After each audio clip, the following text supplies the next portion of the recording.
झारखंड में चंपई सोरेन सरकार का आज होगा फ्लोर टेस्ट। विधानसभा में बहुमत साबित करेंगे नए मुख्यमंत्री चंपई सोरेन। चंपई सोरेन ने पूर्व सीएम हेमंत सोरेन के इस्तीफे के बाद ली थी शपथ। 31 जनवरी को गिरफ्तारी के बाद हेमंत सोरेन ने दिया था इस्तीफा। चंपई सोरेन ने 48 विधायकों के समर्थन का किया है दावा। जेएमएम के 29, कांग्रेस के 17 और आरजेडी का 1 और सीपीआईएमएल का 1 विधायक है। पूर्व CM Hemant Soren floor test के दौरान विधानसभा में रहेंगे मौजूद। कोर्ट ने विश्वास मत के दौरान मौजूद रहने की दी इजाजत। फ्लोर टेस्ट में शामिल होने के लिए हैदराबाद से लौटे सत्ता पक्ष के 37 विधायक टूट के डर से हैदराबाद शिफ्ट किए गए थे। हेमंत सोरेन की हाईकोर्ट से याचिका वापस लेने की मांग पर आज कोर्ट में होगी बहस। हाईकोर्ट ने ईडी से मांगा है जवाब। हेमंत सोरेन के वकील कपिल सिब्बल बोले, मनगढ़ंत आरोप लगाकर मौजूदा सीएम को जेल में डाला है, ये बहुत दुखद है। बिहार कांग्रेस के विधायकों को तेलंगाना किया गया शिफ्ट। बिहार में 12 फरवरी को फ्लोर टेस्ट होने की है संभावना। विधायकों को हैदराबाद शिफ्ट करने को लेकर बोले कांग्रेस प्रदेश अध्यक्ष अखिलेश प्रसाद सिंह। बीजेपी के एमएलए और जेडीयू के एमएलए कर रहे हैं अप्रोच। अखिलेश प्रसाद सिंह ने कहा, हैदराबाद हमारे लिए शुभ जगह है, फ्लोर टेस्ट में नीतीश सरकार को हराएंगे। बिहार के डिप्टी सीएम सम्राट चौधरी ने ली चुटकी, कहा कि कांग्रेस अपने विधायकों को घुमाने ले गई है, हमें उनकी जरूरत है। जूनागढ़ में भड़काऊ भाषण देने वाले मुफ्ती सलमान अजहरी को गुजरात एटीएस ने लिया गिरफ्तार।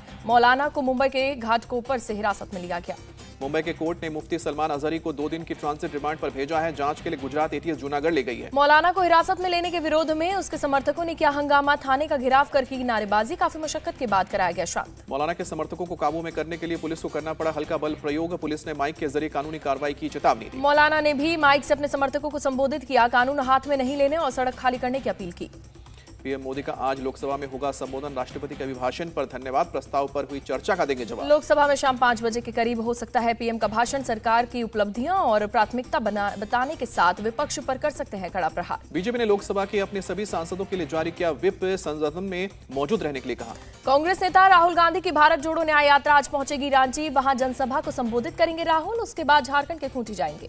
धनबाद में बोले राहुल गांधी, जनता की प्रॉपर्टी है सरकारी कंपनियां। मोदी सरकार ने इन्हें चुनिंदा 2 से 3 अरबपतियों को सौंप दिया। झारखंड के बोकारो में बोले राहुल गांधी, किसान, युवा और गरीबों के साथ सामाजिक और आर्थिक अन्याय कर रही है बीजेपी। कांग्रेस की यात्रा के न्योते पर बोले अखिलेश यादव, कई बड़े इवेंट्स में नहीं मिलना निमंत्रण, क्या अपने आप में मांगे न्योता। अखिलेश के बयान पर बोले कांग्रेस नेता जयराम रमेश, यूपी में न्याय यात्रा का रूट 1-2 दिन में होगा फाइनल। अलायंस पार्टनर को देंगे जानकारी। जयराम रमेश बोले इंटी गठबंधन में कुल 27 दल हैं और सभी के साथ सीट बंटवारे पर चर्चा हो रही है। बीएसपी सांसद मलूक नागर बोले कांग्रेस पार्टी खुद कमजोर है, इसलिए अलायंस पार्टनर एकजुट नहीं। मलूक नागर की 2 टूक कांग्रेस की वजह से देश में फिर बीजेपी की बनेगी सरकार। इसके नेता सनातन का करते हैं अपमान। दिल्ली के सीएम अरविंद केजरीवाल आज क्राइम ब्रांच के नोटिस का देंगे जवाब। विधायकों की खरीद फरोख्त के आरोपों के मामले में मिला था नोटिस। बीजेपी सांसद प्रवेश वर्मा बोले केजरीवाल का झूठ अब बर्दाश्त नहीं करेंगे, कई बार झूठे आरोप लगाए हैं। दिल्ली बीजेपी चीफ सचदेवा बोले 5 समन के बावजूद ईडी से भाग रहे केजरीवाल, साबित हो रहा घोटाले में इनका बड़ा हाथ। क्राइम ब्रांच से नोटिस मिलने पर बोली अतिशी, क्राइम ब्रांच के अफसर से दया आती है उन पर, वो डरपोक हो गए हैं। उद्धव गुट की शिवसेना नेता प्रियंका चतुर्वेदी बोली बीजेपी को लोकसभा चुनाव की हकीकत पता चल गई है, इसलिए जांच एजेंसियों का कर रही है दुरुपयोग। दिल्ली के पूर्व डिप्टी सीएम मनीष सिसोदिया की कस्टडी पैरोल की अर्जी पर आज होगी सुनवाई। शराब घोटाला मामले में न्यायिक हिरासत में है। दिल्ली के एलजी को सीएम केजरीवाल ने दिया जवाब। कहा, आपकी मजबूरी हम समझते हैं, लेकिन दिल्ली के हित में वित्त और स्वास्थ्य सचिव को हटाएं। आम आदमी पार्टी के सांसद संजय सिंह आज राज्यसभा में लेंगे शपथ। कोर्ट ने दी है इजाजत। शराब घोटाले में न्यायिक हिरासत में है संजय सिंह। उत्तराखंड में आज से शुरू होगा विधानसभा का सत्र। 6 फरवरी को पेश किया जाएगा समान नागरिक संहिता बिल। उत्तराखंड में यूसीसी लागू होने का रास्ता साफ हुआ। समान नागरिक संहिता के ड्राफ्ट को कैबिनेट ने मंजूरी दी। यूपी विधानसभा में आज पेश होगा बजट। राज्य के वित्त मंत्री सुरेश खन्ना पेश करेंगे बजट। अब तक का सबसे बड़ा बजट पेश होने की उम्मीद। पश्चिम बंगाल विधानसभा का बजट सत्र भी आज से शुरू होगा। 8 फरवरी को बजट पेश करेंगे ममता बनर्जी। छत्तीसगढ़ विधानसभा का बजट सत्र भी आज से शुरू होगा। राज्य सरकार की घोषणा पत्र की गारंटी और घोटालों पर हंगामे के आसार। पीएम नरेंद्र मोदी ने गुवाहाटी में किया रोड शो। सड़क के दोनों किनारे समर्थकों की उमड़ी भीड़। पीएम ने असम को 11,000 करोड़ की दी सौगात। गुवाहाटी में कई परियोजनाओं का किया उद्घाटन, कई की रखी आधारशिला। गुवाहाटी में पीएम ने रैली को किया संबोधित, कहा कि आज असम में 12 मेडिकल कॉलेज। पीएम मोदी ने कहा, हम विकास की नीति पर काम करते हैं। डबल इंजन की सरकार से असम में तेजी से हो रहा विकास। पीएम मोदी बोले, हमारी सरकार ने महिलाओं को धुएं से मुक्ति दी है, घर घर बिजली और पानी का अभियान चलाया है। पीएम ने राम मंदिर का किया जिक्र, कहा प्राण प्रतिष्ठा के दिन लाखों लोगों ने जलाई राम ज्योति। ज्ञानवापी परिसर के वजूखाने और सील एरिया के सर्वे को लेकर आज सुप्रीम कोर्ट में होगी सुनवाई। याचिका में एएसआई सर्वे की मांग। ज्ञानवापी मस्जिद कमेटी की मांग पर आज सुनवाई होगी। व्यास जी तहखाने में पूजा पाठ रोकने के लिए लगाई गई है याचिका। प्रतियोगी परीक्षा में पेपर लीक को लेकर कड़े कदम उठाने की तैयारी में मोदी सरकार। आज संसद में पेश होगा बिल। कड़ी सजा और भारी जुर्माने का है प्रावधान। दिल्ली में छत्तीसगढ़ कांग्रेस की स्क्रीनिंग कमेटी की बैठक। टीएस सिंहदेव समेत कई नेता शामिल हुए। छत्तीसगढ़ कांग्रेस प्रभारी सचिन पायलट का बयान, प्रदेश की सभी 11 लोकसभा सीटों पर कांग्रेस के पक्ष में है माहौल। लोकसभा चुनाव को लेकर एआईएमआईएम चीफ असदुद्दीन ओवैसी का ऐलान, हैदराबाद, महाराष्ट्र के औरंगाबाद और बिहार के किशनगंज से उनकी पार्टी लड़ेगी। असदुद्दीन ओवैसी की अपील, लोकसभा चुनाव में एआईएमआईएम को करें मजबूत, संसद में आपकी आवाज उठाएंगे। दिल्ली में गृह मंत्री अमित शाह से मिले बिहार के दोनों डिप्टी सीएम, विजय सिन्हा बोले विकास कार्यों के लिए मिला मार्गदर्शन। न्याय यात्रा पर बोले विजय सिन्हा, जो अपनी पार्टी में न्याय नहीं कर पाए हैं वो कैसे किसी को न्याय देंगे। डिप्टी सीएम सम्राट चौधरी बोले बिहार में रोजगार बढ़ाने और कानून व्यवस्था स्थापित करने पर हो फोकस। सम्राट चौधरी का बयान, तेजस्वी यादव को खेलने के लिए खिलौना जरूर देंगे, सारी फाइलें खोलेंगे। हरियाणा के सीएम खट्टर का दावा, इस बार भी लोकसभा की सभी 10 सीटों पर जीतेंगे चुनाव। लोकसभा चुनाव से पहले यूपी और उत्तराखंड पुलिस की हुई बैठक, प्रदेश की सीमाओं पर जांच बढ़ाने पर बात हुई। चंडीगढ़ में बीजेपी के खिलाफ आम आदमी पार्टी का प्रोटेस्ट, मेयर चुनाव में धांधली का आरोप लगाया। सपा नेता स्वामी प्रसाद मौर्य को लोगों ने दिखाए काले झंडे, यूपी के कौशाम्बी का मामला। कौशाम्बी में काफिले को दिखाए गए काले झंडे पर स्वामी प्रसाद मौर्य ने कहा, ये लोग गरीबों पिछड़ों पर सदियों से हमला करते आए हैं, लेकिन हमारी संस्कृति माफ करने की है। स्वामी प्रसाद मौर्य ने कहा कि मुझे उम्मीद है कि वो अराजकता का रास्ता छोड़ेंगे और मानवता के रास्ते पर चलेंगे। नागपुर में महाराष्ट्र युवा कांग्रेस के प्रदेश अध्यक्ष कुणाल राउत को पुलिस ने हिरासत में लिया। मोदी सरकार के विकसित भारत के पोस्टर पर पोती थी काले। पोस्टर पर भारत सरकार की जगह मोदी सरकार लिखे होने पर जताई थी नाराजगी, पुलिस ने दर्ज किया केस। युवा कांग्रेस के महासचिव अजित सिंह को भी पुलिस ने हिरासत में लिया, दोनों से की गई पूछताछ। दिल्ली में राष्ट्रमंडल अटॉर्नी और सॉलिसिटर जनरल सम्मेलन का आयोजन हुआ, राष्ट्रपति और गृह मंत्री अमित शाह शामिल हुए। गृह मंत्री अमित शाह बोले, न्यायपालिका में टेक्नोलॉजी के इस्तेमाल से व्यवस्था में आएगी सरलता।